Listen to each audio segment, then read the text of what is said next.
Так, менде сендерге мәлімет бар. Мәлімет мынандай. Мына жерде 6 сотық жерлерді сатамыз. Исаев ауылында. Исаев деген ауыл, міне бізде оң жағымызда. Мектеп 1 шақырым.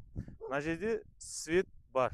Жолды жасап қойған, чтобы сіз келгенде мына жерде лаймен, немесе топырақпен, көктемде көбісі участоктарға бару үшін, көктемде, күзде участокқа бару үшін лаймен, топырақпен барады, өте алмай қалады. А мына жерде жол жасалған.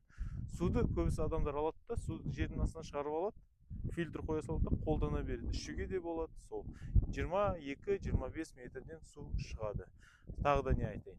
Газ мына жақта где-то 500-600 метр газ бар. Мына жерде үйлер бар.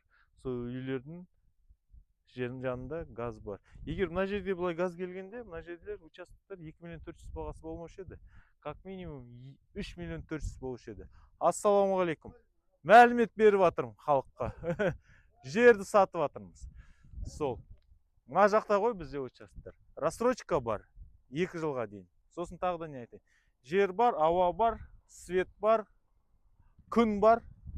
Сол. Керек десеңіз, анда-санда жаңбыр болады. Қыста қар түседі. Сол. Сау болыңдар, хабарласыңдар.